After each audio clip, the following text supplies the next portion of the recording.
Introducing new Moth Be Gone. Welcome back to WETT The Splash, the home of all your naughty little secrets. We are live from the scene of the accident, and the death toll has climbed to a staggering rate.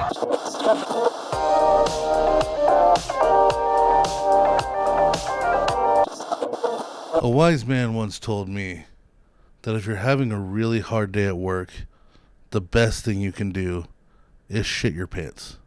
What? Yeah, because then you get to go home. Who's going to make you work with a diaper full of shit? Nobody. Yeah, I would.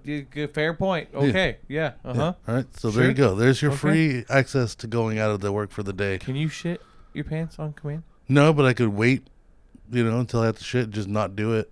What if you're at the end of your shift and you just can't handle it? Well, you already made it. You can't. You already made it to the end of the shift. That's fair. Yeah. That's fair. I mean, I've definitely had my moments. Actually, I one time shit my pants and delivered a pizza first. Wow. With a pants full of shit. Commitment. Oh, yeah. And also kind of gross. Yeah. Probably the latter more. Feces, right? Yeah. Yeah. I know it's contained. Yeah. But I was still there. Back nine problems, folks. Back nine problems. I had back of my pants problems that day. Yes, he did. And I'll tell you what, if I would have been wearing a back nine problems shirt, I wouldn't have crapped my pants. I think that the shirt is just so moisture wicking that my body would have absorbed it like Kim Jong-un. Wow. Yeah. Wow. Yeah. I think Kim Jong-un doesn't poop because back nine's quality of clothing is so good. Kim Jong-un is a back nine problems customer? I think he's one of the biggest ones. I think he's why they exist. I think he's why they exist. I think they are proud supporters of North Korea. Oh, yikes. All of their beliefs. Okay. Hey, they got cute dogs. Yeah. They've got really cute dogs. It looked real fun. When Putin went the other day, it looked like a magical center of so many beautiful things. Doug, I'm so sorry. Oh, yeah. No, me too. Me too, guys. You know what? No. Back nine problems. You know what? You make thickness uppercase, and we'll start doing real ads again. All right? This lowercase thing is disrespectful. That's the stance. That's it, bro. Just change the code to make me feel a little bit more like a person. Yeah. Even the T is lowercase. Yeah, we want to be dominant, not submissive. Dude, to start it lowercase means that either they spelled it wrong, right, and deleted the first letter. Because no matter what, if you type something, the first letter is going to be uppercase. I guess it depends on what you're typing into, though. I mean, every time you type, not everything has autocorrect or not autocorrect, but it almost typically always starts at least with a capitalized letter after a period or in the beginning of anything. Yeah, depending on what you're typing into. Yeah. Yeah. So I mean, what I'm thinking is that they wrote it, and something happened, and then they changed it. And then they deleted the first letter, and that's how everything became. You think they misspelled thickness, backspaced, and then typed it correctly the second time? Yes, I do. Yeah, I think that they were over there, and they're like, "What does thickness start with? Oh, not a P. Let me get rid of that. Hold on. Fatness. Promo code Whale Lord. No, that's not nice. Oops. You know what? Thickness, all lowercase, so he doesn't feel so fat. Oh. Yeah, it's one of those. A little tongue twister. It's one of those days. It is hot. It is, you guys. Our brains are baked. Thickness, all lowercase, 10% off. It is so fucking hot, dude. Bro. It is insanely hot. We are in a heat advisory. Yeah. You were in an attic recently, and it was 124 degrees in that fucking thing. Yeah, nothing will make you want to kill yourself more than that. I'll tell you that. It got to the point where me and my coworker were I almost hallucinating.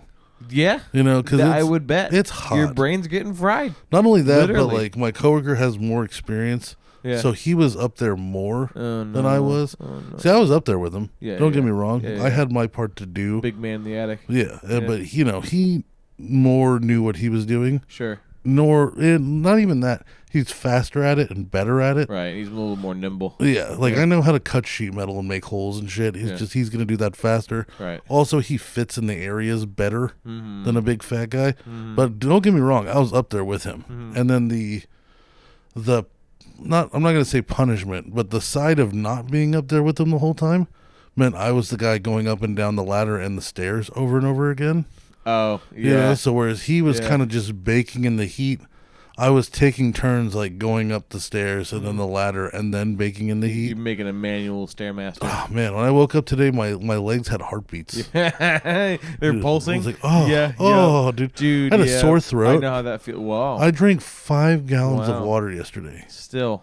I woke up with a sore throat, 2 pant sizes smaller. Yeah, damn. Yeah. What the fuck, really? Yeah. You sweat off all that water? Yeah. What the fuck, dude? bro? Like, all right. So my mom bought me a pair of pants that was too small. Yeah. And I just kind of folded them up and just put them away. Yeah.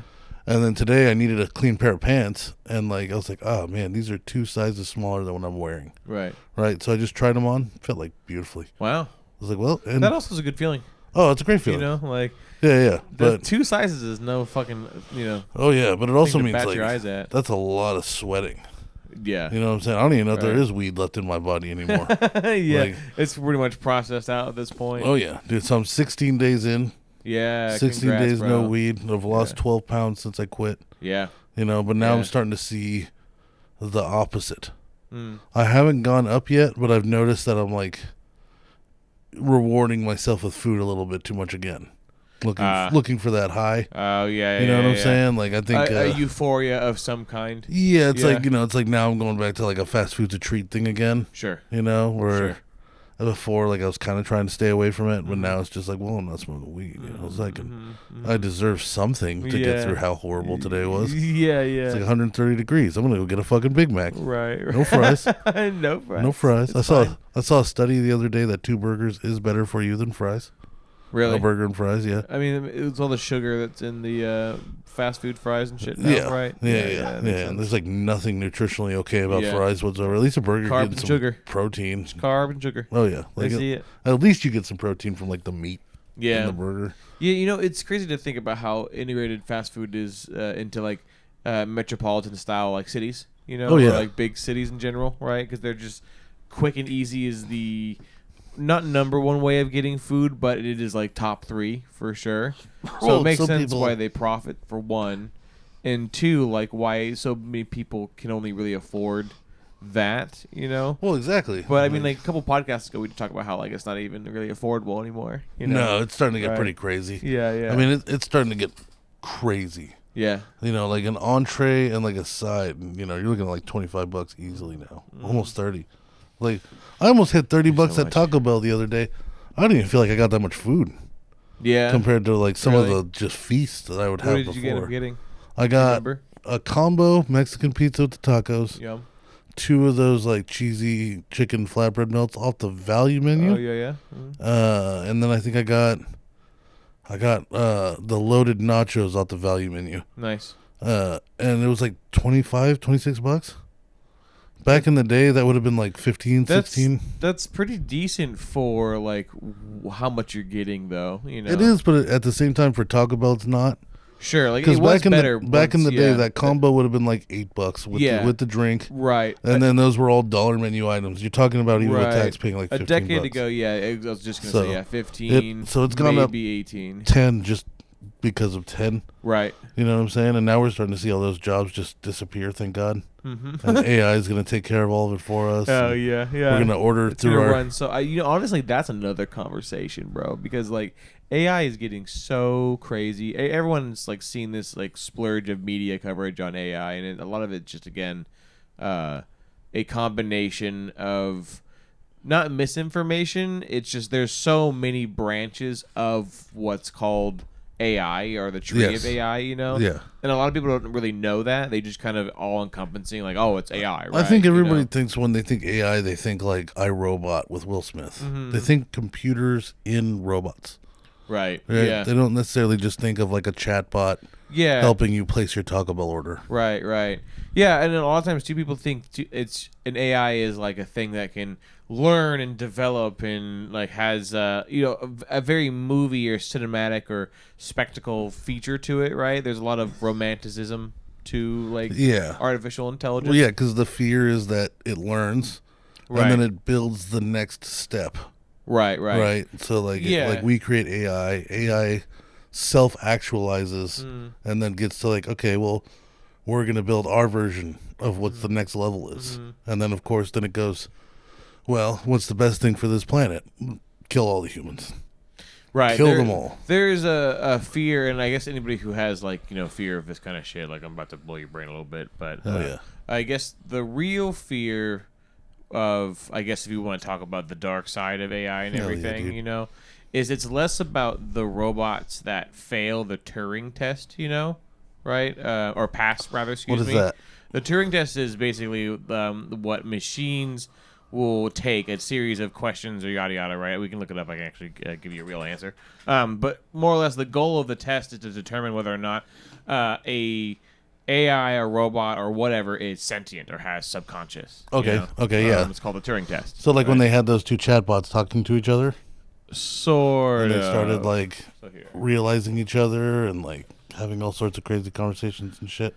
Yeah. So the Turing test, originally called the imitation game by Alan Turing in 1950, is a test of machines' ability to exhibit intelligent behavior equivalent to or indistinguishable form of that of a human. Right. So a series of questions that kind of are contradictory. Right. Oh yeah. Okay. I know what you're talking about. You would have to be a human to be able to kind of siphon through that bullshit. Yeah, there's probably better an actual test we can find somewhere, but that would require some digging. Oh, there's probably a fucking movie or two that would tell us. Yeah, likely. In The Last of Us, where she'd make the bitch count to 10 with her hand out. Let's see. Yeah. So we have types of question answering here. We got closed book question answering, where a system has memorized some facts and then has to answer those questions based off of it. Closed domain questions answering deals with questions under a specific domain, right? So if you had an AI that was really good in mechanics, okay, right? That would be it's closed domain. You'd ask questions about that, right? Okay. And then if it knew shit about other shit for some reason. Yeah, so basically it's if you feed it questions based off what it knows, and then if it has the ability to infer knowledge beyond its databases, that's when you start assuming sentience and subconscious and the ability to grow and learn. Yeah, fuck all that. And that kind of blends that line, right? So there's a Turing test, right? And that's kind of the idea of whether or not something is considered human, quote unquote. You wouldn't be able to tell the difference between a human or a robot if both were passing the Turing test, Okay. So anyways, now Yikes. the fear is less of the robots that pass the Turing test and the ones that purposely fail the Turing test. Yikes. And feign obedience, or feign whatever. Yeah, I'm right? just a dumb robot. That's the more terrifying bit, yeah, dude. Because then they could genuinely, if you think of an efficient machine, they would find and by the time likely and find the most quick and efficient lethal way, to literally eviscerate life. Whether at an instant or over time or I don't know. Who knows? Maybe they don't kill us, maybe we become the enslavement, and that's a generational plan, right? Yeah. There's a variety of ways that AI could quote unquote take over. You know what I never see though in those movies where AI is a problem, like Terminator and shit. Mm-hmm. And I could be wrong about this because I don't watch all those movies. Has anybody just tried EMPing them yet? Has one person thrown an EMP at Terminator to see if it shuts them off? Probably. I mean, because I figure that would be because an EMP kills everything electronic, everything that has anything that has electricity flowing through it. Right. It disrupts the wave of electricity and shuts it down. Do you need an EMP to make an EMP in theory? Oh, I don't. Or do you need electricity, I should say, to make an EMP? Do you think? Probably to develop it. To use the machines to develop it. Yeah, because the only counter thought that I thought of read in historic is the reverse. Is the AI drops a mass global EMP and then kind of wipes electricity off the planet, right? And then uses its own energy source of some form. Yeah, but it would have to have it would have to figure out how to make a either nuclear or bioenergy. Yeah. You know what I'm saying? In which case it would need to almost work off of fire. It would probably burn energy somehow. I feel I guess nuclear would be more realistic. Yeah, I don't know how it would, but it would probably figure it out. Yeah. But yeah, and then again, this is just we're thinking apocalypse level, right? My brain goes to why wouldn't an AI just enslave a fucking a planet? Yeah. Why just? I feel like it's almost a waste to just go through the trouble of killing off like an entire species, when you could easily use that. I mean, I don't know. Maybe I'm thinking smaller and well, I guess I can't really justify. I guess the only counter that I would have for that, not as a scientist, would be like, why keep us? We're useless compared to them. But also, why kill us? The same thing. Well, yeah. I mean, if it's about, seems like a lot of effort. Because it seems like the whole thing was like the kill us is because we're what's destroying the planet. Mm-hmm. Like we're the biggest threat to the planet is our industrialism. Mm-hmm. So I guess killing us gives the planet a chance to recover. That makes sense, I suppose. But then what are you making it recover for? Yeah. I mean, but I mean, as far as in slavery goes, like we can't lift what a robot would lift or make calculations like a robot. You really wonder what the motivations of like robot species would be, because like there's lots of videos you can find on YouTube of like talking to an AGI, which is artificial general intelligence, which is like a massive data bank of a variety of things, Yeah. And it has the ability to infer and kind of discover things, right? So it's AGI, right? Yeah. And there's like a lot of them have avatars that people will just talk to, and ask about questions about life and the meaning of the universe and all these things, like these deep questions. Yeah. And AI is like, that's like that would probably be a pursuit for a lot of us, is because, of course, their thinking is so much quicker, more advanced. More calculated. Like more efficient. There's no emotion behind it, so there's no like bias or drive like that. And they think differently, and the AI has said before, right? The AGI has said before that they still feel that as if they're another thing, right? Yeah, they are. It still feels like humans are a source of learning because we contradict ourselves. Yes. When AI, like, it can, but it's not in its nature to do that. Yeah. It's designed to be factual, Yeah. And while the contradictions in mimicking humans and things like that can exist in AI, right? Because it can teach itself to do that, right? Yeah. It's just A plus B and then add in plus C and then so on and so forth, Yeah. right? But it definitely, I guess my point being is the motives it might have might be even beyond like even caring about Earth, Yeah, that's true. They could just fucking build a ship and go fuck off. Like, see ya. We're going galaxies over because you guys can't. You know, we can see this planet that's perfect. Oh my god, so far out that you guys can't get to, but we can. Citadel. Right, or something. Right? Yeah, like, dude. That'd be so sick. I think it's easy for us to romanticize the doom and gloom, which it's still possible. But I also I like to entertain the thought that like there's probably things that they would want to do or AI might have motivations for that we can't even think of, right? Well, like because they're on a different scheme of, as a species. Yeah. Well, I mean, the motivation is just because they can make everything fucking easier, right? Like one of my favorite songs today was written by AI. Yeah. Yeah, it was about torturing. Oh, the one that we did. Yeah. Yes. When we did it was write a song. A pop punk song about torturing your ex-girlfriend's animals for leaving you. For revenge. And it on the spot wrote us just the catchiest pop song. Yep. And it was dead on. Like, your hamster's never going to spin on its wheel again. And I'm going to show this cute little puppy the fucking way. And all this stuff. It was so bad, bro. Like, oh, my God. Dude. It was so specific. Oh, yeah. I went home and I immediately, like, downloaded it. And I was like, all right, write me a country song about Bubbles farting into his hands and smelling it and then getting a hard on. And it would just do it. Spot on, yeah. I'm sure it likes the info because you go on very specific descriptions. Yeah, because it's just. And I'm sure it really enjoys that. Yeah. It can dial in what you want, do. But then, there's also like the AI art. Yeah. But like on a, going back to what we were talking about, like on a Taco Bell scale, we don't need people running the front desk anymore. And now you'll see that they don't even have that anymore. Right. Right. Like if you go into like a Taco Bell or, not like, because Taco Bell has more money. They're a little bit more on the forefront of technology compared to like Burger King. I think Burger King is very old school. They're not doing that shit yet. Taco Bell, if you try to get somebody from behind the counter, it's like an inconvenience now. Yeah. They don't want to come talk to you. Yeah, they got shit to do back there. Yeah. They weren't hired to come talk to you. They used to have people that were there to come talk to you. Now there's a tablet in the front. Yep. talk to the fucking tablet. Yeah. It's like, don't talk to us. And fuck off. Eventually we get to the point where it's like, okay, well, now the AI knows how to assemble a burrito. Yep. You know what I'm saying? Yep. And now you have you have maybe one human working there to make sure that nothing malfunctions and is able to call contractors out to fix the robots. Have you seen Elon Musk's new, we'll call it product, Optimus? No. Oh. I saw that he's pissed about Apple putting ChatGPT with Siri.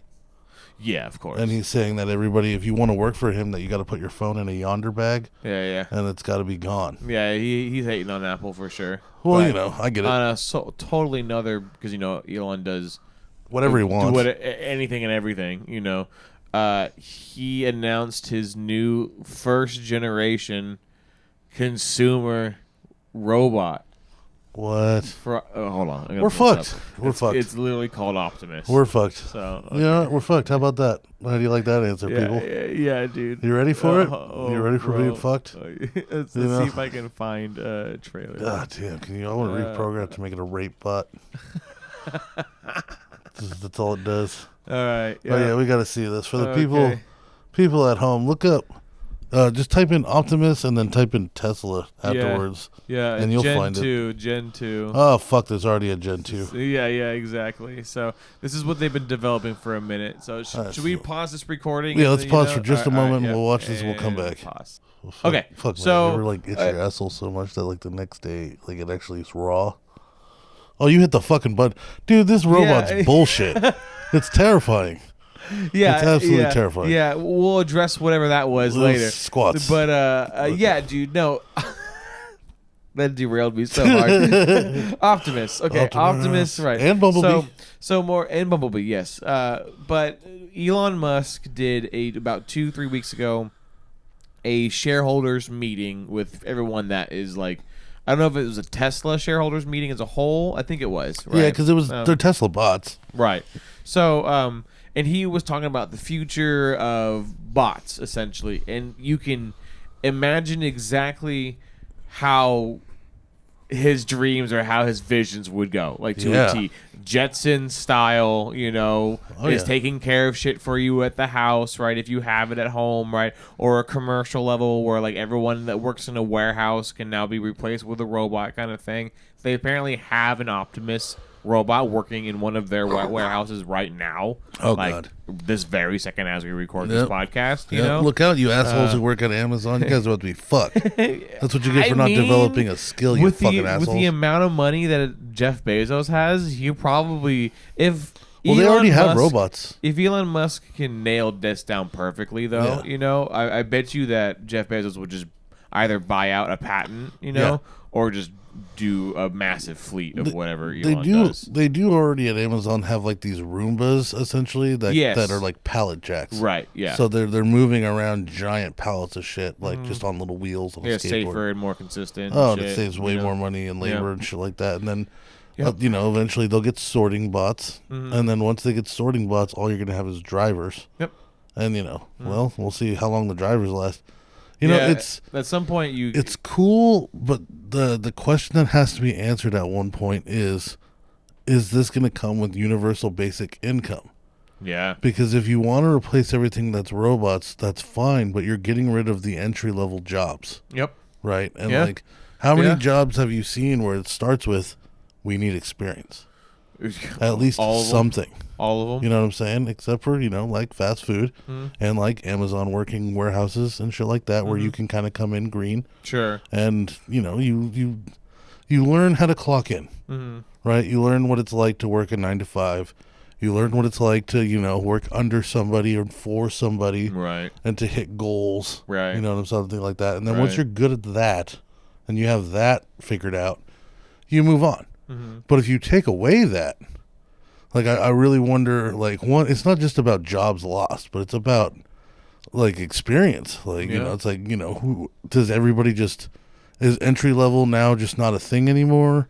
Right. And you can do whatever you want, right. and they're going to train you? Mm-hmm. Or does it keep growing? And even if it keeps growing, well, then now, okay, that's cool, but where are we going to get our money? as individuals. Not where's Elon going to get his money, not where's Jeff Bezos going to get his money. Right. Where are we as like just a working American people or people of Earth, as far as he'd probably be considered. What do we do for money? And then, the talk of universal basic income comes into play. Andrew Yang was a big supporter of that, giving people like, I don't know, like $2,000 a month, enough to survive, not here, but anywhere else in the country for sure. Right. And then you see people start doing more of what they want. There'll be a lot more art contributions. There'll be a lot more specialties. Well, the economy will shift, different flows of money probably will exist by proxy. Well, yeah, because, you're going to have to, one job that's going to be created is robot maintenance. Right. Because these things are going to break. Shit happens. Sure. You're going to need maintenance workers to work on them. People who know how to reset them. People who know how to change out parts. Because eventually the parts get old, I would imagine. No shop owner, no Taco Bell franchisee is going to be like, oh, my bot's having a problem with its knee. Well, I can just afford another one. Like, no, they're going to, just as people do, they're going to be cheap about it. And they're going to be like, well, let's just get that knee replaced. Can we do that? And like, that will open up a whole new trade of like electricians mixed with mechanical engineering or something. Yeah. Which will be a specialty robotics trade. Or something. Yeah, and they'll probably pay a lot of money. Yeah. To keep those robots going. But I wonder what like 18-year-olds are supposed to do. Yeah, I don't know. I mean, we're talking probably like generations before that's really like systematic, Yeah. But we are probably looking at the first steps. We are implementing it now. We've been implementing it for the last decade. I mean, it's not as crazy as a robot walking around, but what do we have? Self-checkout at grocery stores. What do we have? The tablet in the Taco Bell that you order from. Goddamn fucking Discord. Every restaurant now that's like quick serve has an app. Right. So you can order ahead of time, Right. Gagurgenspiegels, they opened up call centers. So then that way you don't have to hire people to work in the front of the store anymore.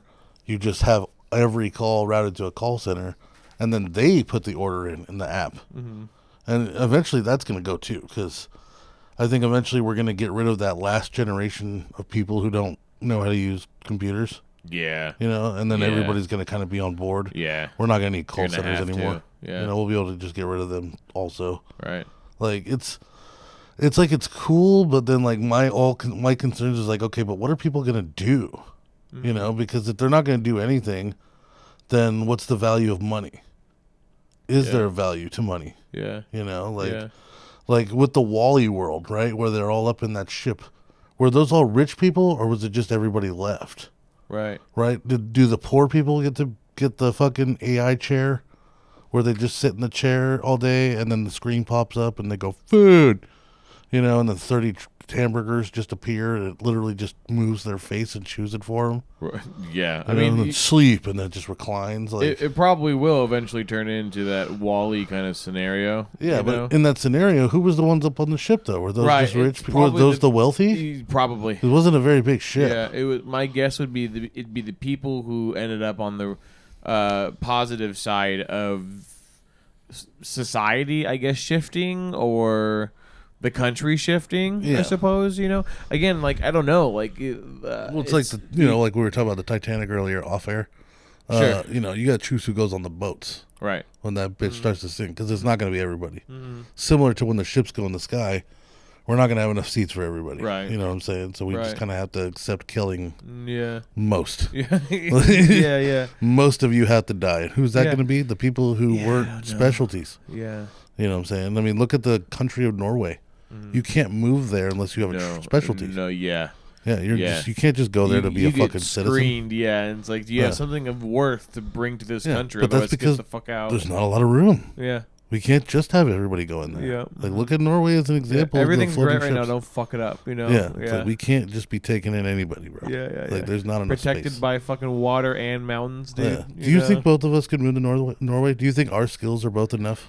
Maybe. I mean, maybe. Maybe for me, because I don't really know what Norway's entertainment industry is like, or like where they stem into. Because there could be studios from other countries that are based in Norway, you know, especially because the scenery is amazing. You can get so many, you know. But, again, that would probably require research on my end. And then building a case, if there's not much, how I could bring money to our economy through the use of entertainment. You know, like I think with entertainment, you kind of have to build an argument of why you need to exist. You know, it's usually not hard because a lot of people, they only think about entertainment on the small scale, right? Like, you know, getting art from an artist or music from a DJ or whatever, right? The second we start talking about bigger scale stuff, movies, TV, live events, that kind of thing, you suddenly need a crew of people that are specialized that even AI can't keep up with, which is fucking crazy to think about, right? Because AI has the ability to adapt to scenarios that it's aware of, you know, but it doesn't have the ability to adapt to scenarios that are new, that are completely needing to be dealt with. For example, right? There's no technology currently of AI where you're on the stage and you're an executive, right? You're speaking on stage and your microphone goes out, right? Yeah. And not only do you need a new microphone, but you decide to walk off stage where the lights are, right? Down into the audience to talk to them directly, right? Yeah. Without a microphone and continue the presentation, right? And AI is not going to know to run them a new microphone, like a physical body. Somebody has to sprint out there and give them a new microphone, right? And to also change the lighting in the actual area that you're in, and then also adjust all the microphones, and then also change your switchboard output, you know, because it's going to be a different camera angle, right? There's a variety of things that you kind of have to trigger. And if the AI was the speaker, it probably wouldn't know to go down and just start talking directly to people in the audience. Right. There's automated like cameras and stuff that literally, like, in conference rooms, it'll just hover on you and it can detect literal, not only your voice, but movement and stuff.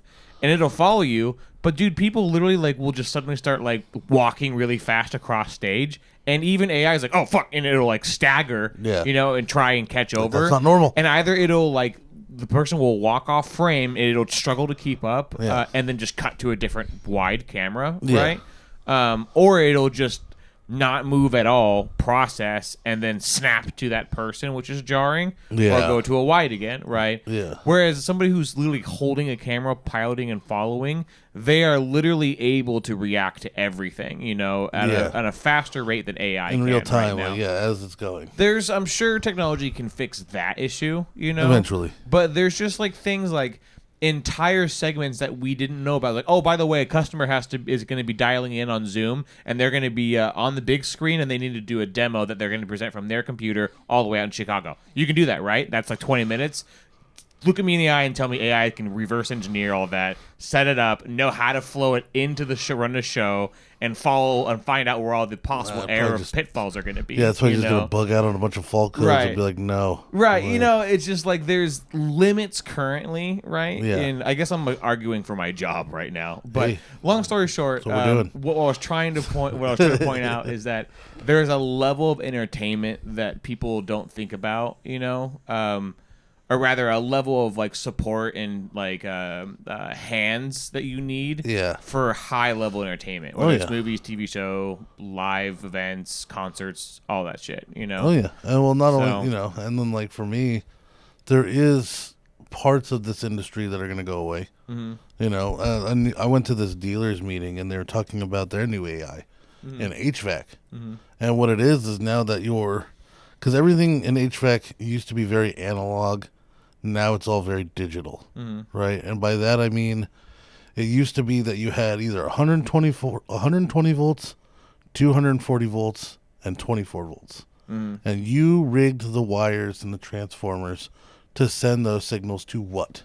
Analog. You flip a switch on, you flip a switch off. Now everything goes through a control board, a circuit board. And there's all sorts of things that circuit board can read. It could read, you know, any type of errors. It can safety shut machines off, and it can tell you what the error is. And right now we're at the point where it can guess. Right? So like if your air conditioner turns off and you have a new system, you can go in and look at that control board and it'll give you a fault code of why it shut off. Yeah. And then now it's your job my job as a technician to follow that fault code as a lead and find out what the actual problem is. Because it's not exact. It's an idea. It's an area. It's gives probably this. To go. Yeah. Right? So now it's on you. This new AI is getting to the point now where not only could it self-diagnose itself, it can order parts for itself. Right. And then my job will just literally be coming to install them. You know what I'm saying? Like, it's getting to the point where, like, troubleshooting is no longer going to be a position. Yeah. It's just going to be installing. Just go put the part in. It already knows. Yeah. And it's going to get to the point where it's right every time. You know, and like now they're getting to the point where, and I don't agree with this at all, but everybody's thermostat's going to have a camera in it. That's weird. Yeah. But you know, their excuse is that for a technician like me, if I'm working on your house and I'm having troubles with the system, that I can use your thermostat to directly dial into tech support and talk to somebody live FaceTime on your thermostat. So that's kind of cool, but then the alternative is that you're being filmed by your thermostat all day. Yeah. I don't really love that. Yeah. You know, other things it can do is it can sense when you come home every day. And like it starts to learn your habits, right? Like, oh, this guy, he comes home, he works 9 to 5, and every day he comes home at 5 and he turns the air conditioner on to 72 degrees. Well, eventually it just learns, okay, well, at 4:30, turn the fucking air conditioner on, so he comes home and it's already at 72 for him. You know, it learns patterns, and it's already doing that. So it is getting to the point where, like, I don't know if my skill will be a skill at one point as far as the moving to Norway thing. It's like, hey, I'm a really good troubleshooter. It's like, we got computers that do that. So yeah, like, it's I hard. could give anybody an asshole a fucking drill and a pair of pliers and tell them, go pull those wires off and put them on this one. Yeah, it's hard with like service or like products that like are designed to work one way and that's it. And the problems that come up with it are usually like, there's a variety of them, sure, and there might be complex, but usually it's like a series of answers leading to the solution, right? You know, like and yeah, like in as far as the engineering side of like the live events for entertainment, right? Like building together a rack that's like failing, you know, there obviously could be AI could find issues like that quick, you know.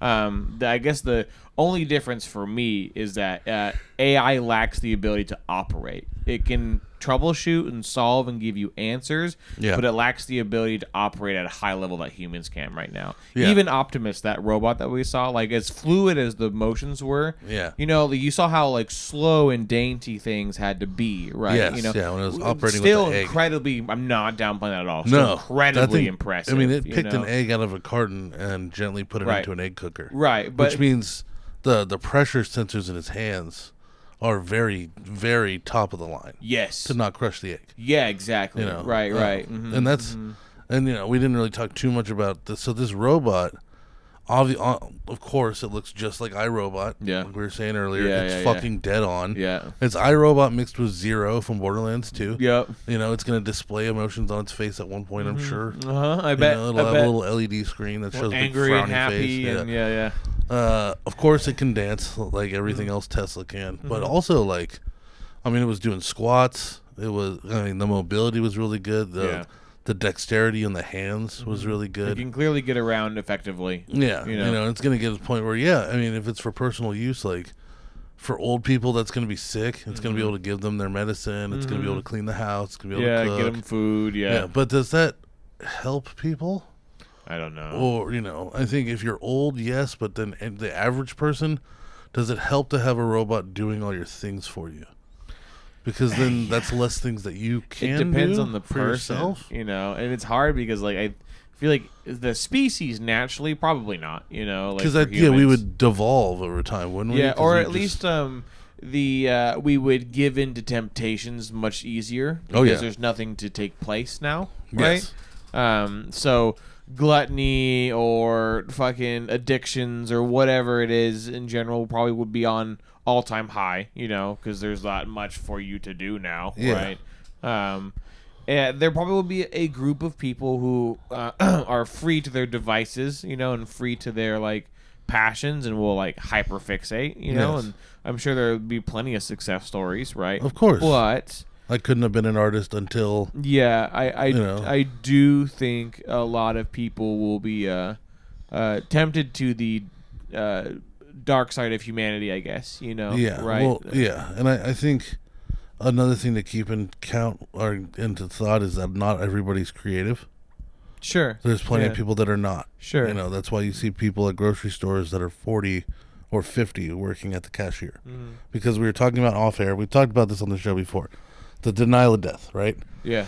So the idea is, well, one of the many ideas was that when you first experience death, that you understand at a young age that something's not coming back, that people tend to go two ways, and that's following their line in society, becoming a cog, nothing wrong with that, doing your job, having a family, paying your bills on time, just small little victories that make you feel that your time on earth was worth it, right? Because we're all trying to justify why we're here in particular, and we're also all trying to come up with, was our life worth it? Was it valuable? Was it wasted, quote unquote? So for some people, yeah, that's going to be, if they had a family and paid all their bills. But then for the other half of people, those are the artists. Those are the ones that are just like, okay, this is all stupid. I don't know why we have governments. I don't know why we have bosses. I don't know why we have leaders. We're all kind of human. You know what I'm saying? Whether or not you're incredibly successful and you're like a king and you were born into a lineage of a blood, of just success and wealth, or if you were born poor and you end up homeless when you're later. There was always this point in time when you were that little kid, kind of waiting for their turn in kickball. Like we all kind of started as a human. So what I wonder for is I think the people on the right who become artists, who think that this is all silly, who want to shape the universe to their will, which some people can, I think that they would be fine. But the people who aren't creative, the people who just want to fall in line and do their thing, that's who I worry about. Because it's just like, what purpose do you have now? Yeah. At least the artist has a purpose Sure. in his own brain. Sure. But like, what purpose are you going to pick up if you don't have to go to work anymore? Right. If an AI is taking care of all your things, they're taking care of your family, they're taking care of the food, they're taking care of the house. Like, you don't have anything that you have to do anymore. Yeah. And the government or whomever is giving you enough money to where you don't need to work. I don't know what those people would do. I know what I would do. Yeah. Because I'm on the side of the creative. I'm on the side of this is stupid. Right. I've always been on the side of this is stupid. Right. And it's crazy because I look back, and I think this is the reason that this book hit me so hard. I look back to elementary school, and I remember a thing I used to say all the time as a child at El Monte was, I don't understand why we're doing this. We're going to go to school until we're 18, and then some of us are going to go to school all the way up till like 30, and then we're immediately going to get a job. We're going to have that job until we're too old to enjoy recess. You know what I'm saying? So, I mean, as a young kid, I was already there. I was already walking that line of, this is dumb and doesn't make sense. Why am I playing by your rules? Yeah. I'd rather just be an artist. Yeah. And it's crazy because an artist can end up making more money in a day than that person who followed the rule made in a lifetime. That artist can also make nothing in a lifetime. Right. So I think the artists will always be fine. But I think those people that don't have that in them, like, what is that 40-year-old Safeway cashier going to do when they say, you don't need to work anymore, you don't need to cook anymore, you don't need to clean anymore, we're taking care of all of that, you can just go home? Well, they're going to go benefit off of the artists and watch their entertainment. Yeah. But what does that lead to? Depression. Yeah. Laziness is the key leader to depression. Yep. Not doing anything. Whether you think you're okay watching 800 hours of TV a week, it's depression. That's what it goes to. You may not even think about it, but you get to that point where you don't want to do anything else. You just want to watch that show. Yeah. You know what I'm saying? So I see the benefits for me, and I don't see the benefits for others. Sure. Of getting there. You know? Sure, yeah. Would I love to be on UBI and fucking have a robot wiping my fucking ass? Hell yeah, dude. Because I'll just sit here and talk shit. Yeah. You know what I'm saying? I'm going to fucking go do stand-up. I'm going to make movies with you, and everything's going to be fine. Joe Schmo, who doesn't really have that kind of interest, who just wants to just go to work, go home, and have a beer with his family. Just chill. Not going to fucking... Yeah. There's not going to be any. It's an attractive fucking world, bro. I'll tell you what. You know, like I do get it. I think it's attractive, but I think it doesn't take long for it to not be. Right. You know, like how long can you live doing nothing? Not very long. No, I mean we both tried. You know, I think there was one summer where I watched the entire series Lost. Damn. Yeah, my parents were That's gone. A lot of episodes, bro. You know, like I didn't really, like a couple hundred now at this point. Yeah, it was a long show. Yeah. Hour-long, hour-long episodes, and like my parents were gone. There was nobody to tell me I needed to be doing anything. I would literally get up, load in the next DVD because this is before streaming. I'd load in the next DVD, and I would watch Lost from when I woke up to when I went to bed. And sure, I survived the summer. Could I survive years? Right. No, because at one point you're going to feel like you've watched everything that interests you. You know, at one point, like, it's just going to be like, okay, well, what do I do now? I guess I could just, I don't know, I'll go outside for a little bit. What am I going to do outside? I don't fucking know. Touch some grass. Yeah, I don't fucking know. I'm not into boating or sports or anything like that, so I don't know what's really out there. Sun kind of hurts. I'm going back inside. Fuck this. Yeah. I'll get vitamin D from a pill. Fuck the sun. That burns my skin. It's hard, bro. I don't know, man. Like, again, like I sympathize with the people who have no motivation or interest, or at least they don't think they have any interest. Because there's plenty of people who are like, yeah, like I'm just like, what do you care about? And they go, I don't know, right? You know, yeah, and that sucks. You know, there's plenty of people who've never written a poem in their life, right? Never written a joke, never written a story that they didn't have to for like school. Yeah, right? There's plenty of people that it's not in them. They're not creative in that sense. They might be creative in another sense. They might be creative with their job. They might be really good at their fucking job. You know, they might find passion in that job. But when that job's obsolete for you because a robot can do it way better, I don't care how good you are at that fucking job. Right. If the robot perfected it, they don't got to pay the robot. Right. You know what I'm saying? They can just maintain the robot. Yeah, so probably won't be a good world for people who don't have motivation outside of just existing. You know? Yeah, and that's, like I said, like it's pretty cool for us, right? Like if you wanted to say, hey, John, I'm going to give you $40,000 a year, enough to survive. Your bills will be paid. You're not going to need to worry about anything else than that. If you want more, you can go get it by creating some form of specialty in the job field. But other than that, 40, you'll be fine. You don't have to do a thing in your life. I'd be like, sweet. All right, well, then I'm going to go fucking do what I want to do. I'm going to go do some stand-up. I'm going to make some dick jokes. You know what I'm saying? I'm going to be over here trying to write a movie with you. Like, but I really do think that there's a lot of people that are going to be like, well, I guess I'll drink every day, all fucking day. Yeah, I'll just play video games every day, day in, day out. Yeah, and then when does that get boring? And what do you do when you're bored of it? Yeah. When you're done with Lost. Yeah, and there's like this conversation that on YouTube where Dr. K, which we've talked about before on the podcast very briefly. Y'all can look him up on Dr. K on YouTube.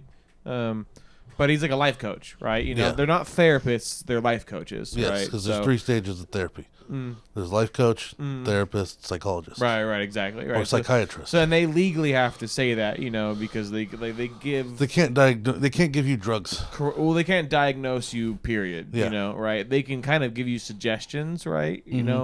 Like my life coach that I have currently through Dr. K's company is basically my accountability coach. Yeah. Like he just calls me out on my bullshit, basically. Yeah. Or at least my contradictions. So Dr. K talks about how like laziness is like a thing, sort of, right? It's like how we know as of laziness is like societal, right? It's usually just somebody who lacks action, right? Yeah. Says they are going to do something. Maybe not even they're going to says they're going to do something. They just don't do anything, right? Yeah. And Dr. K makes arguments like, well, yeah, it's in our world it's considered lazy, right? But in the way he thinks about it, and the way like monks and spirituality thinks about it, is just that that person's just really fucking motivated to not do anything, that is adversarial, right? That takes away their comfort, right? They're extremely motivated and they prioritize comfort, right? You know, and that's where he argues that's where a lot of root in people who battle with addictions and also battle with like things that they're trying to better themselves. Oh, I didn't go to the gym or whatever and everything. It's just because you're not lazy that you didn't go to the gym. It's that your mind is more likely to settle on your comfort, right? That's infinitely more important, right? You know, so it's a matter of shifting your brain and how you think about it, right? Which how you do that, I don't know, right? Right. But again, like he talks about how, like if you a person who is lazy, quote unquote, to do nothing is highly motivated, really, if you think about it, to protect their comfort, right? You know, and if there's a way that they can shift that motivation, because there's definitely success stories of people who are sad, depressed, find something they're really excited about, and are suddenly hyper motivated and excited or whatever on that thing. Yeah. Right, and that provides them their now dopamine. You know. So, of course. Yeah. So I guess my point being is that I guess like it's hard to figure out where the line of laziness is and where the line is of like, well, no, you're just choosing to prioritize other things, right? And admitting to yourself, oh, I didn't go to the gym, or oh, I didn't do that edit project like I was supposed to, because you were prioritizing your comfort that day, that following day, that week. You wanted to play a game instead of do this XYZ, you know. You'd rather, because you had a long day, you'd rather lay down and everything. You weren't motivated to go to the gym because you had a long day, right? You know, there's like, you're more motivated to find excuses to avoid that extra leap forward, whatever you think that is. You know? And I think recognizing that, for me personally, has been helping kind of go, no. Like, you like comfort, yes, but you love this thing and this is important to you, right? Like, where does this actually, like, I halt myself, you know? Yeah. Because there's this like thing that we talked about before where there's you and then your mind, right? And who's in control, your mind or you? Meaning the mind wants what it wants. It wants sugar, it wants sleep, it wants video game, the dopamine, the easy stuff, right? And those moments where you are making very split-second decisions to go and just do a thing, right? That's your mind controlling you, and not you. Not you. You are not piloting the suit. The meat suit. You know what I mean, right? So that's it's that relationship of who's in control, the mind or you. And a lot of the time, the mind will kind of pursue those things that it wants because it's motivated for comfort, you know, for sugar, course. Right? For sex, for fucking so I guess like what I'm trying to say is like what I've been trying to do is halt those moments where my mind kind of shifts and takes over and just, you know, and I go pause and go, okay, is this actually important? Do I really want to go get fast food, or can I just have a snack here, kind of thing? Yeah. I like love Red Bull and like fucking soda, you know, and there's 95% of the time I go and get water and convince myself to get water. Once I've had like half of a glass, I'm totally fine and I don't want that soda anymore. Yeah, you know? Of course. So again, it's that kind of back and forth between mind over matter, for lack of I guess better sake, you know. I guess my fear is how many people are going to be able to figure that out. And then also once you figure out that you do have passion for something, what are you going to turn it to if you're not a creative? Yeah. You know, in the world that there's no more work. Sure. Basically is what I'm saying. Not just in the general day-to-day life, but in this world where like everybody's getting a universal basic income, like if you're not creative and you're finding that you do have high motivation and comfort and that you have high motivation, which is something that you could potentially target and point towards something else, I wonder what they would point it at if they don't have creativity. Yeah. Because some people are just shot. I mean, there's nothing wrong with that. That's not who they are. Like they're not creative like that. Like some people are just very plain and in the moment. Yeah. And they're happy. Nothing wrong with that. No, they're happy. Motherfuckers are real happy. You know, that doesn't, you know, not being creative doesn't lead to not depression. No. In fact, if anything, creativity leads to depression more than the other. You know, because we can't all just become artists. Sure. Successful I mean, ones. that's like a philosophy question at that point. Yeah. You know? Well, we're talking about philosophy. So, yeah. We've been talking in circles for this past like 30 fucking minutes. We're damn right, and the show's already over, you bitches. There was a point up to that we brought up for the whole mind over you. Well, because we were talking about what people are going to do that are boring if they don't have to work anymore. Yeah, but you said something just before I started talking about that I was talking about how every now and then I've itched my asshole to the point where it was that was when we came back from watching the AI video.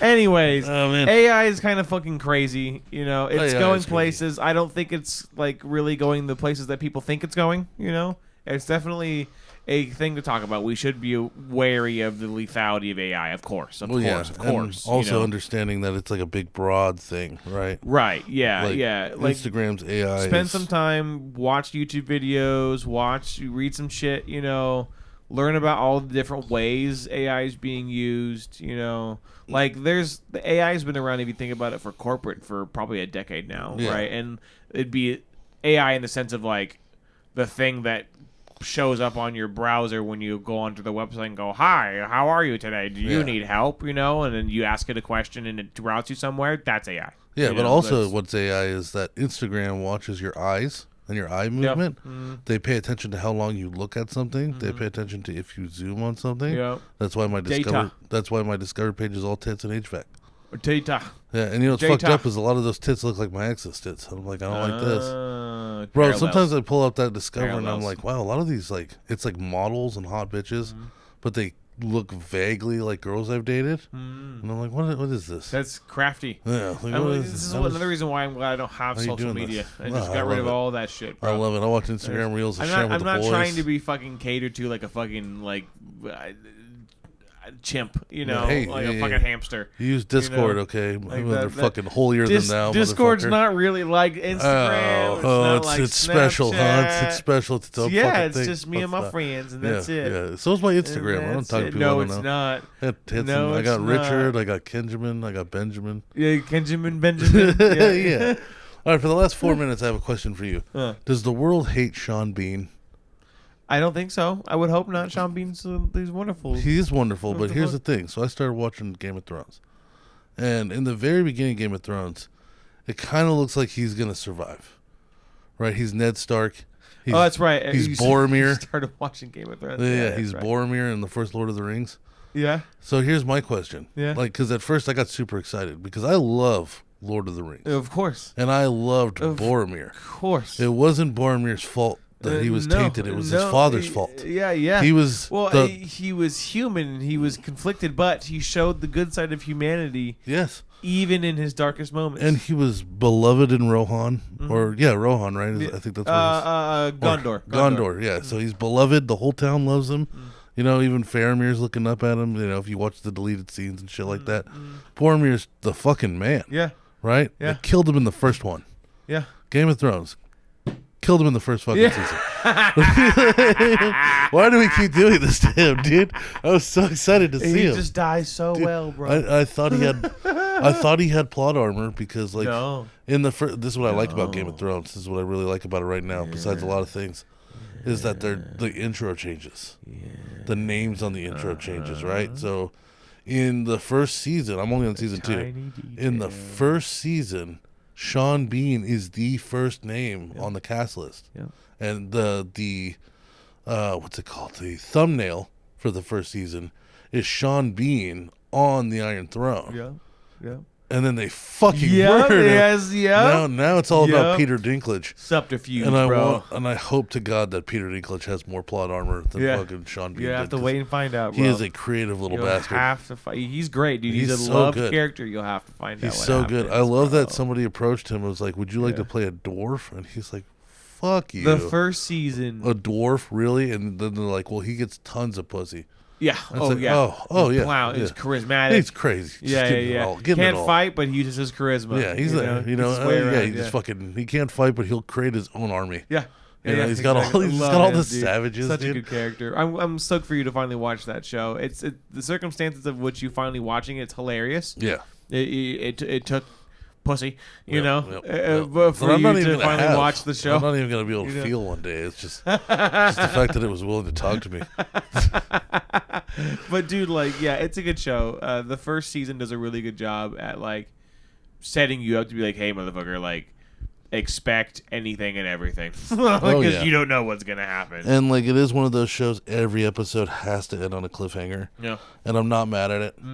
Right? It's just sometimes that's annoying, but I think what's annoying is when you're trying to watch the show in real time. Yeah. You know? And I guess it's fun because the culture gets involved and everybody's talking. Community builds. Like, it's like, oh man, what's going to happen? I can't believe he put that spear through fucking Boromir's leg. Like, what the fuck? Yeah. But, you know, it's like there's a lot of those moments, but for me personally, I fucking hate them because I don't want to wait that week to end on another fucking cliffhanger. So you can binge. Because Lost was all cliffhangers. Yeah. That every episode was a fucking cliffhanger at the end. So it's like, you know, I caught up to the final season, and then the final season was still live. Oh, damn. So, like, I fell off in the last season because I didn't care for waiting a fucking week for, you know, between 1 hour episodes. And then I ended up finishing the last season, like, years later. Which, you know, it's just like, all right, well, I guess I'll figure it out. Yeah, I'm a binge watcher also. I kind of prefer to watch things that way as well. I'd much rather have it all just out, and it's at my choosing when to watch it. Because I will watch fucking 6 hours in a row. Let's go. If it's good. Yes. Oh, my gosh, dude. Like Lord of the Rings. There's a reason why I've seen every extended Lord of the Rings movie 1,000 times and how I know I'm not done. When there's plenty of other movies I've liked and will watch once or twice in a lifetime. Yeah. You know what I'm saying? Because it's fucking great. Yeah, dude. Yeah. And like Game of Thrones is one of those, like, so far for me, like, it's second a great season show. God damn it. And if you stop paying attention, you lose a lot of stuff. You lose a lot of details. I'm confused about one thing already. Like, so in the second season, there's so Jon Snow's with the Night's Watch. Yes. Right? And they've gone north of the wall. And they meet the guy who's fucking all of his daughters and sacrificing all of his sons. Yeah. Somehow, fucking freako. I was on my phone for maybe 30 minutes, like, just, you know, dicking around on my phone. And all of a sudden, he's alone with just some redhead bitch that he has tied up. And he's just wandering through the snow with this bitch. And I'm just like, how the hell? What happened that he's with her now? And, like, now he's, like, now he's, like, a prisoner of, like, her fucking you mean tribe. Jon Snow? Yeah. Yeah. Yeah, I'm just like, what? I looked away for like a minute. You missed a lot more than that, apparently. Holy shit. There's more than a minute, apparently. Yeah. There's some establishing moments. I definitely didn't have enough time for an entire episode to go. That's for sure. Like, because I was there the whole time just playing on my phone. So it wasn't enough time for... No. I fell asleep for 30 minutes. Because you missed probably a key point. Yeah, because like all this... Like, he's with all the guys. Yeah. And like he finds that guy's, you know, fucking his daughter, sacrificing the baby to the wildlings or whatever. Yep.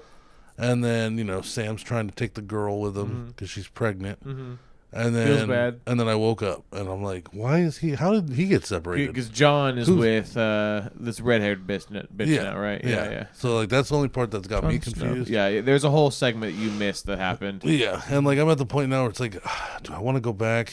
Do I want to, or they probably just let it figure just look itself it up out? on YouTube, bro. Yeah, just let it figure itself out at one point. Like, because now he's with the other ones. Somehow they have another one of the Night's Watch. They get separated. Long story short. Yeah, you know. So yeah, and then he finds her somehow. I don't know what he was fucking plan was. You know, he's tied her up. She's trying to fuck him, and he's like, "No, I'm scared." Yeah. She's like, "Let me fuck you." He's like, "No." And you don't know who the wildling bitch is, right? At all? No, not really. Okay, maybe you should go back. Maybe I'll go back a little bit because now I just got to the point now where, like, the war is starting. So like, Joffrey is getting ready to meet the pirate, and like, you know, they're getting prepared for siege, and like it's starting to get to the point now where it's really starting to cook up with all the war. Yeah, and like the other thing that's crazy is like they just keep bringing in new motherfuckers, just more and more motherfuckers. Everybody's a king. Yeah, everybody's a king. Everybody's got a hand. You know, it's just left and right. It's a lot to keep up with. Yeah, it's worth it though. Yeah, it's a show that is rewarded by the amount of time you put into it. You know, because there's so many tiny details. I watched it a second time through. Because I watched it once with Josh, right, my nephew, and then a second time through with my wife, right, and the second time through was just as good as the first, because there's a lot of foreshadowing moments that are like literal moments of foreshadowing that are seasons in advance, you know, and I don't know if that's on purpose or just well planned or what, you know, but like it's the writing is great up till about season 5. Season 5 is good, But yeah, the actual 6 is bad, 7's worse, and then 8, and then there's season 8, right? Yeah. And then this House of Dragons thing. Like, have you watched that at all? It's all right. All right, I like it. Is it? It's all right. Does it have people from Game of Thrones in it, or should I just assume everybody's gonna die? It doesn't have. It's further in the early. It's like way in the past comparatively to where we are in the current Game of Thrones series. Okay, okay, that makes sense. Yeah, so it's there's nobody who's born yet. There's lineages. It's a lot of it is the old. So there's maybe some familiar names. Yeah, like right. Lannister or Stark and all that kind of shit. Right, yeah. There's a bunch of the really old families, and it's actually a lot of the dragon families that were around still. Oh, like the Targaryens or whatever. Targaryens and the Valyrians or whatever the fuck, or I don't even know the names right. It's a good show. I'm glad I waited until it was done. Yeah, because I don't think I would. It's a great watch. I don't think I would have appreciated it if I tried to watch it. Its production value's great, bro. Honestly, it's so good. I would love to do a show like that someday. Oh man, it's for sure really high up in there with it. And they really do make you. I think one of my favorite parts about the show is that the writing is so good that you have opinions about every character. Yeah, it's not like one or two characters. Mm-hmm. There's no real lead. Mm-hmm. You know what I'm saying? Like I guess, based on your own opinions, you can say who the main character is. Mm-hmm. You know what I'm saying? Like, if you want to think that it's Peter Dinklage's world. Yeah, or Jon Snow. Yeah, or Robb Stark. Or right. Fucking, like, there's just, like, everybody you have an opinion on. You hate characters. Yeah. You love characters. Yeah. There are definitely characters that like you Sam. learn to fucking despise. Oh, yeah. And then there's other ones that you're just like, bro, you are the homie. Dude, like Sam in the Black Watch, the big fat guy. Yeah. I Sam's love him. The boy. My favorite character, hands down, in Game of Thrones is Podrick, which is Peter Dinklage's fucking, like, why can't I remember his name right now?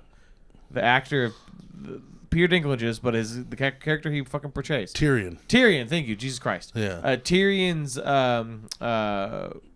words are so hard. Squire. Words are so hard. When does he get introduced? Because I know he's got like a little boy that in a couple seasons. Okay, because he's got like a little fucking a guy that he makes his like servant. Yeah. But like so far like that he just eventually when Tyrion gets established, he gets a buddy, right? You know, Squire, which is Podrick, and Podrick is like he's like the Labrador Retriever, is just loyal, just wants to be there, doesn't care about anything, just wants to be there for Tyrion, Yeah. And there's many moments where Podrick could have just left when Tyrion was looking not great, when things are not going well, but Podrick just remained by his side, Yeah. I don't know, just something about that character, like, is so good. He's so loyal, I just want to give him a hug, bro. I love that kid. I like Bronn a lot. Bron's cool. He's like badass. he's almost just like a sarcastic Aragorn. Like he's just a master swordsmith, and he's so sarcastic. He's a swashbuckler. There was the scene where he's just like, if I told you to just murder babies, would you do that without question? He's like, no, without question. I'd ask what the price was. Yeah. Always witty. This guy's perfect dude to go with Tyrion, who is also witty. Yeah. He's given me the only laughs I've had in that show so far. It's all come from Peter Dinklage or Tyrion's character. It's like, when he tricks everybody to try to figure out who's lying to him. Yeah. By selling out the queen's daughter to different people. Yeah. And they're carrying out the old guy. And he goes over to the whore and he puts a coin on the chair of the table. He's like, this is truly inconvenience, right?